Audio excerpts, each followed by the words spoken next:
On the news, 2 dead, 2 injured in Kano collapsed building.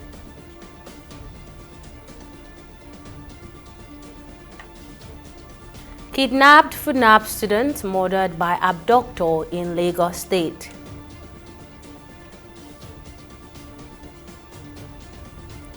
And NEC gives September 9 as ultimatum to 4 states to submit report on state police.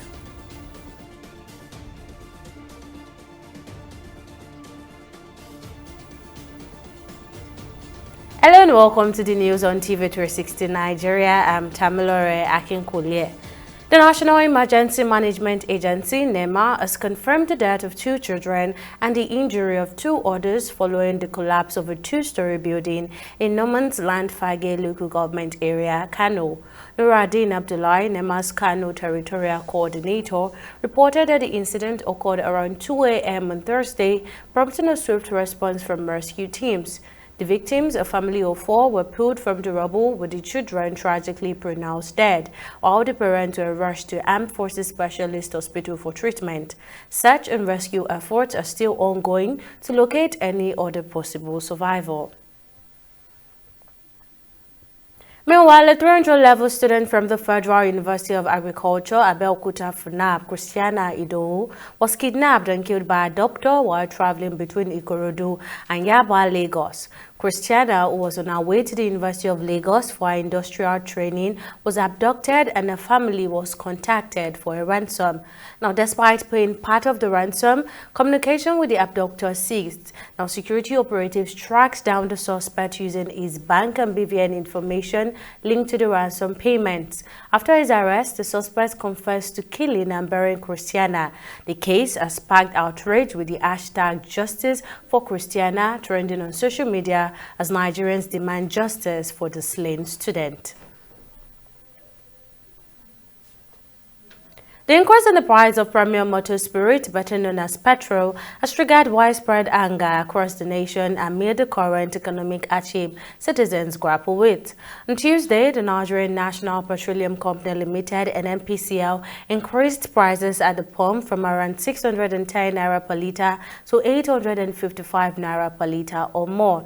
The Nigerian Labour Congress has demanded an immediate reversal of the hike, saying it will not only worsen the misery of Nigerians. For many Nigerians, the overnight increment has put immense pressure on their daily expenses.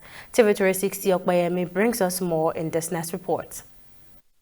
The latest increase in the price of petrol comes just days after the NNPC acknowledged owing suppliers approximately $6.8 billion. Petrol marketers in Lagos wasted no time in adjusting their pump price, with some selling for as high as over 900 naira per litre, while the filling station owned by NNPC Limited sell at 855 naira per litre.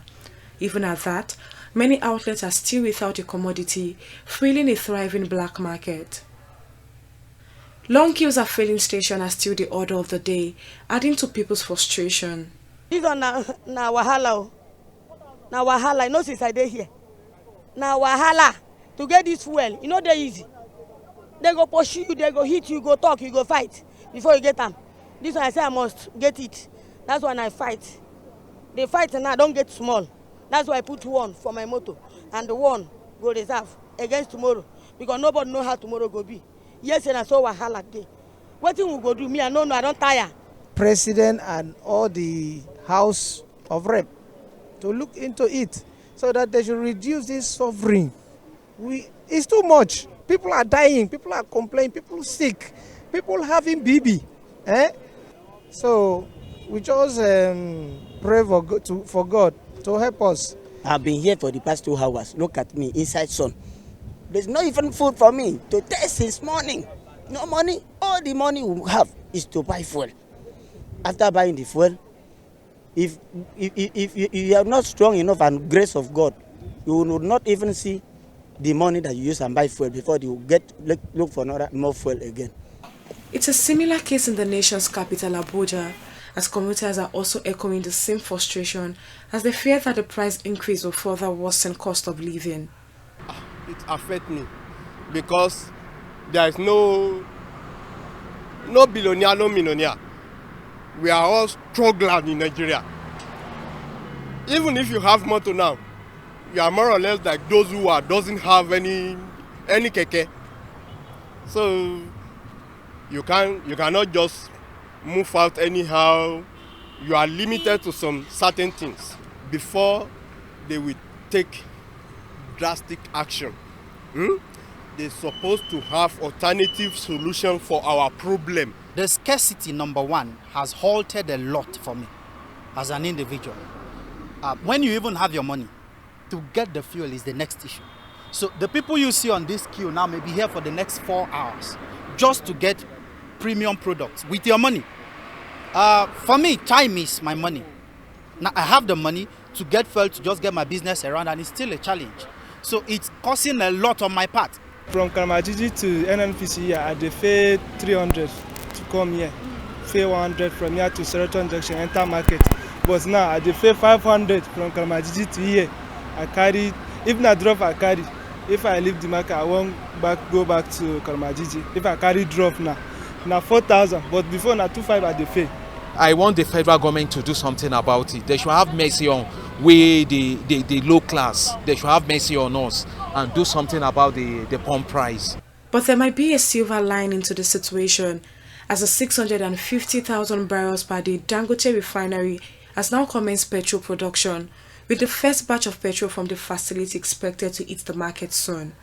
Right now, as we have this refinery working, it will show the true consumption of Nigeria. We can track every single loaded trucks, and we will try as much as possible to track the loaded ships. We will now take you can see that this is the sample. This is the sample of the petrol. It might be a little bit you see it like a different color, but that's the real this thing, so you are now going to have good petrol where the engines of your vehicles will last longer.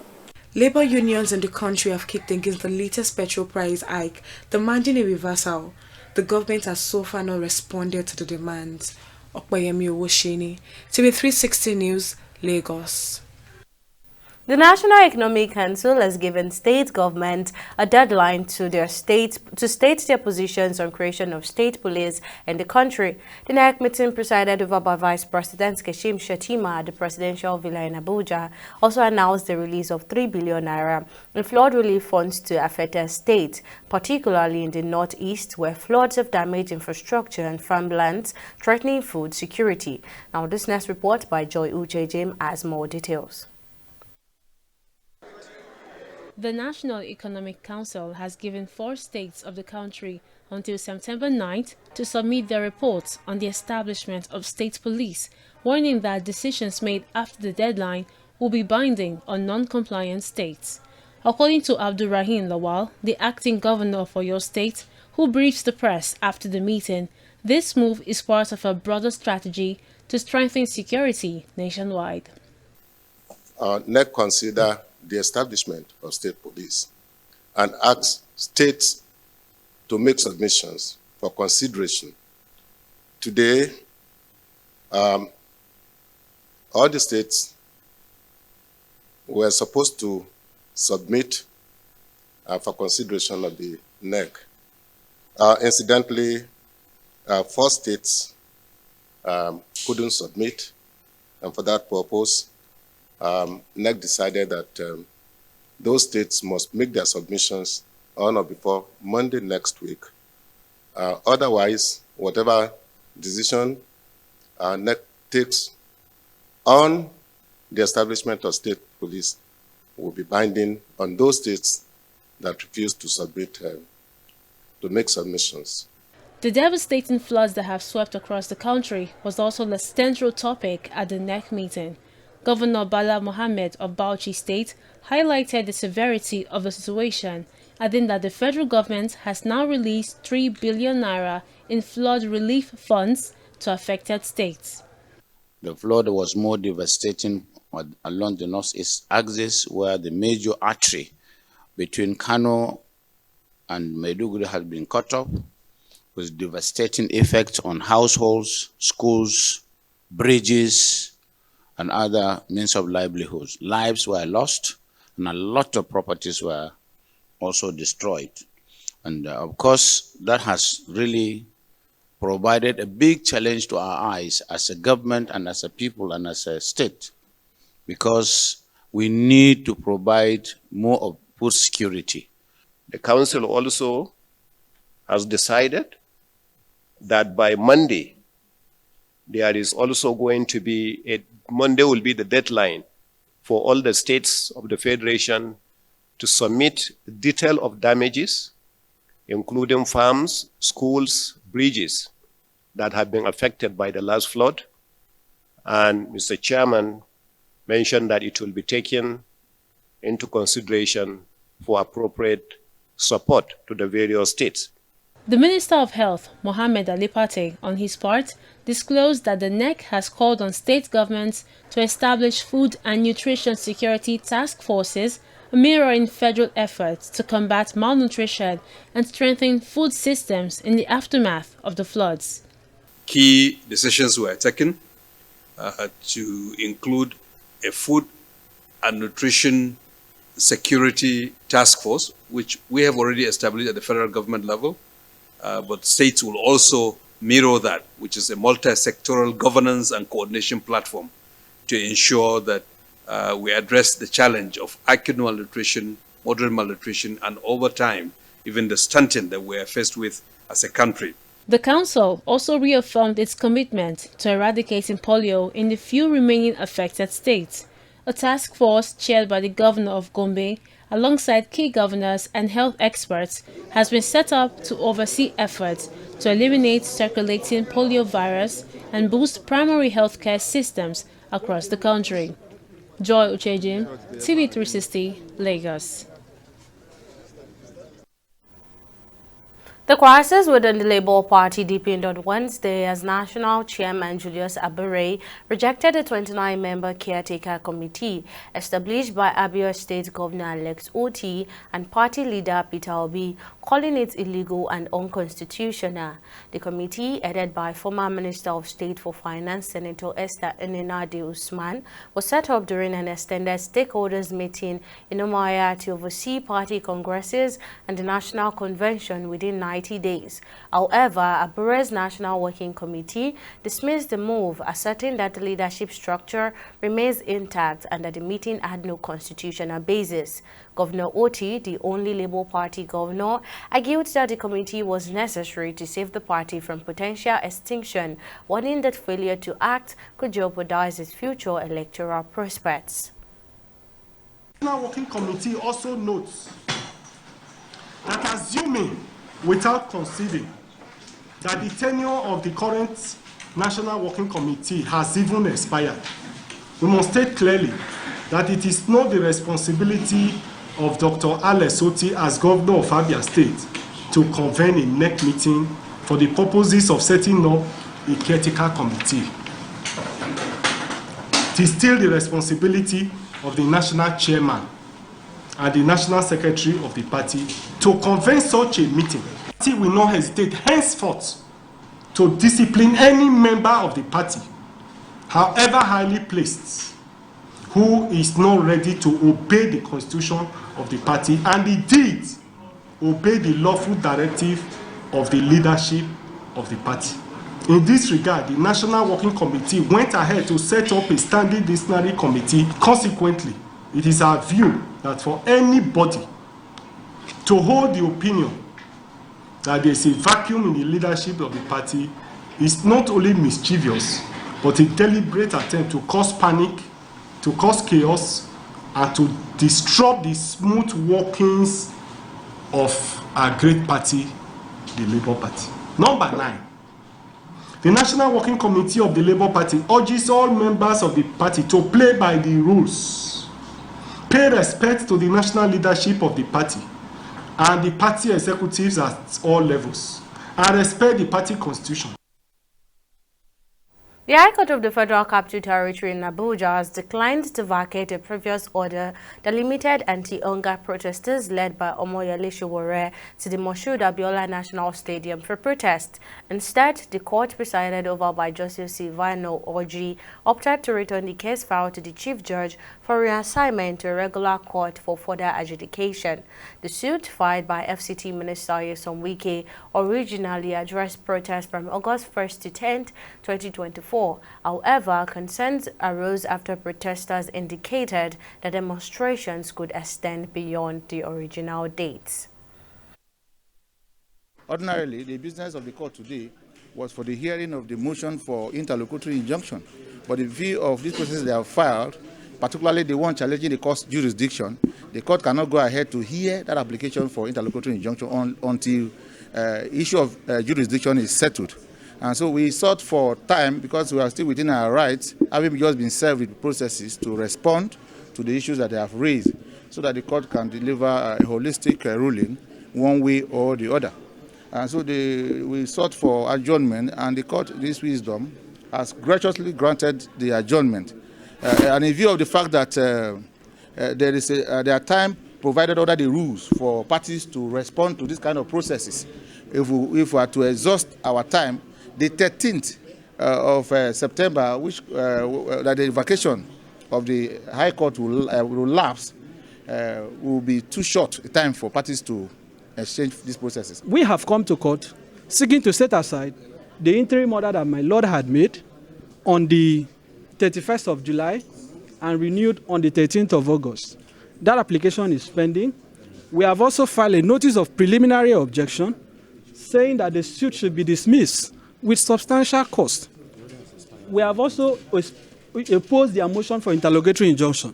But let me place this on record, and I want you to hear this part clearly. If you were in the courtroom, you would have heard when my noble Lord said in clear terms that the restrictive order made on the 31st of July was meant to last from the 1st to 10th of August. So my Lord was asking the lawyer to the minister, why are we still speaking about an order that by my own pronouncement had lapsed on the 10th? So my Lord made that clear in court today. So we have asked that this case be dismissed with cost.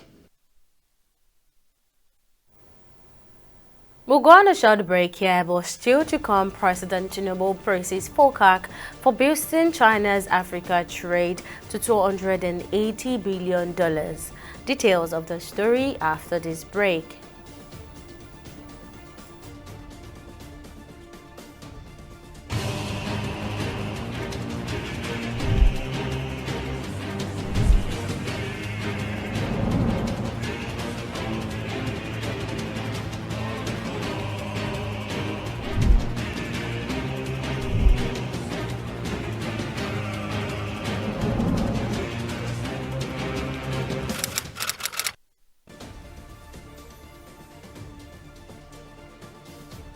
Welcome back. Now, here's a recap of our top stories. The National Emergency Management Agency, NEMA, has confirmed the death of 2 children and the injury of their parent after a 2-story building collapsed in No Man's Land, Fagge local government area of Kano. The incident occurred around 2 a.m. on Thursday, with rescue team quickly responding. The victims, a family of 4, were rescued from the rubble, but the 2 children were pronounced dead, while their parents were taken to Armed Forces Specialist Hospital for treatment.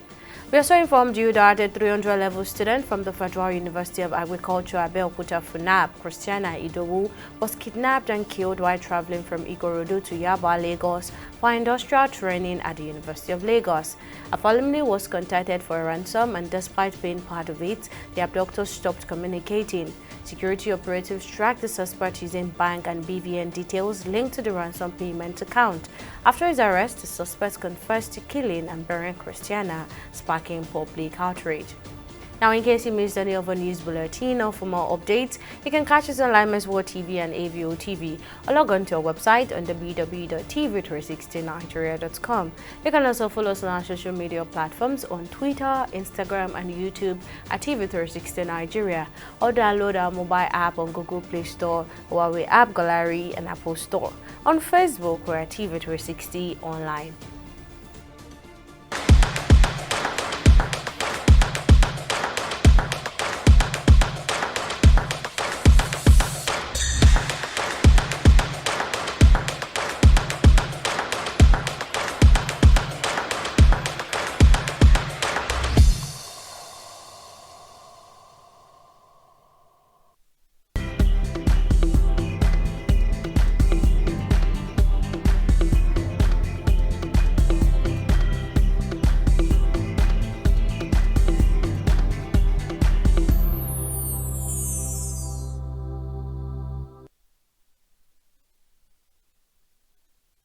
Time for business news. Let's now join Victoria Akonde, who is on standby in the world of business. Victoria, what is the latest? Tammy, President Bola Tinubu says the Forum on China-Africa Cooperation has been instrumental to the flourishing economic partnership and trade between Africa and China, which has grown to about $280 billion. Tinubu said this in his opening remarks at the 2024 FOCAC Summit held in Beijing, China, from September 4 to September 6. He said the establishment of FOCAC in year 2000 had been pivotal in strengthening economic ties and reaffirming the commitment of China and African countries to mutual progress. He said one of the highest points of the collaboration between Africa and China was the flourishing economic partnership and trade between Africa and China, which had grown to about $280 billion. According to him, these impressive figures speak volume about the extent of the economic relationship and expanding integration of African and Chinese markets. I said throughout our journey, there have been defining moments that have shaped this partnership. China has consistently demonstrated its commitment to Africa, not only through financial and developmental support, but also through cultural exchanges that bring our people closer and closer together. The establishment of the Institute and Chinese cultural centers across Africa exemplifies the depth of our cultural fusion and shared learning. A landmark of our relationship came in year 2000 with the establishment of the FOCAC. This platform has been pivotal in strengthening our economic ties and reaffirming our commitment to mutual progress. Despite the global challenges we face, whether the economic or geographical, our partnership has stood firm, resolute, and offering a powerful example of what can be achieved through respect for sovereignty and non-interference. We'll go on a short break and be back with stock market reports.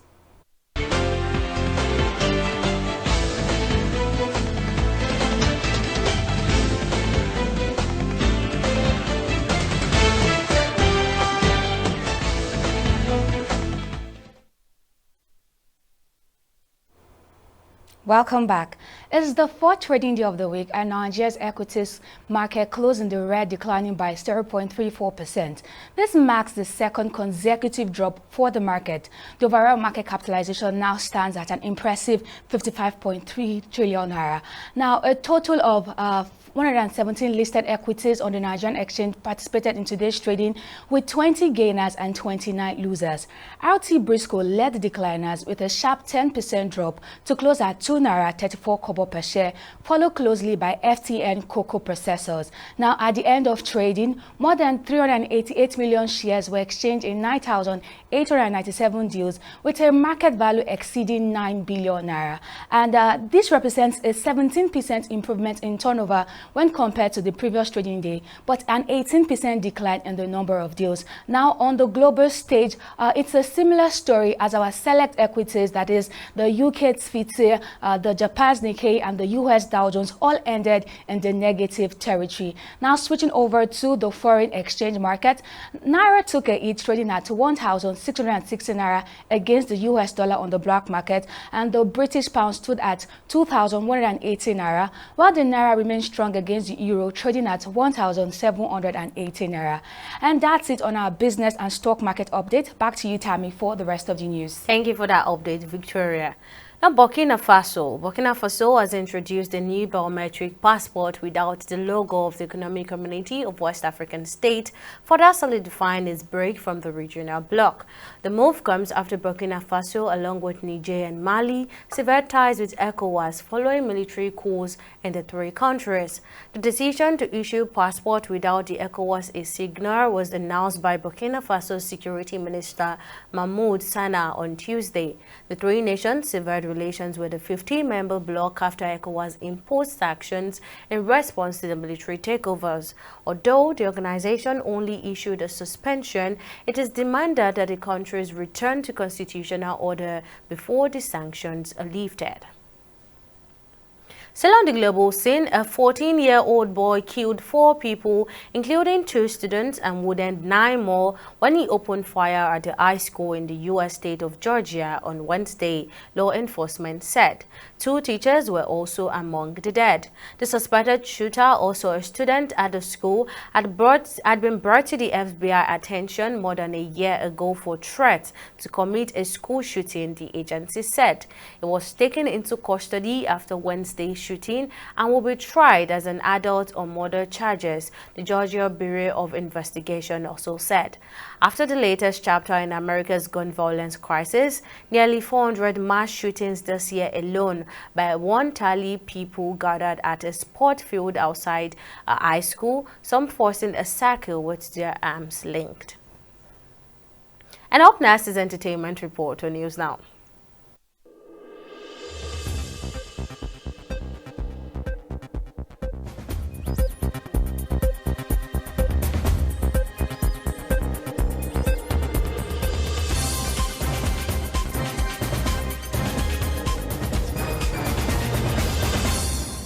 The Enugu state government has honored gentleman Mike Ejeagha by renaming a newly constructed road after the iconic figure.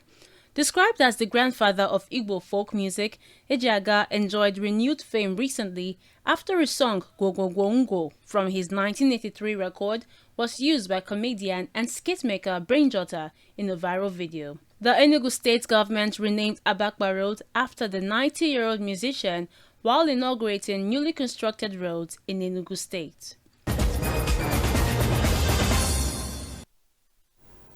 And finally on sport, Italy's legend Fabio Cannavaro has disclosed that he turned down an offer to become the head coach of Nigeria's Super Eagles. The former Juventus and Real Madrid defender, widely regarded as one of the greatest defenders in football history, revealed he prefers to wait for offers from Italian and European clubs before considering any role outside the continent. Speaking to newsmen, the 2026 World Cup winner explained that since leaving the sports at Udinese in May 2024, he has received multiple offers, including from the Nigerian national team and several Iranian clubs. However, Cannavaro remains focused on potential opportunities within Europe. And that wraps up our bulletin on News Now. Many thanks for watching. I'm Tamilore Akinkwili. See you again next time.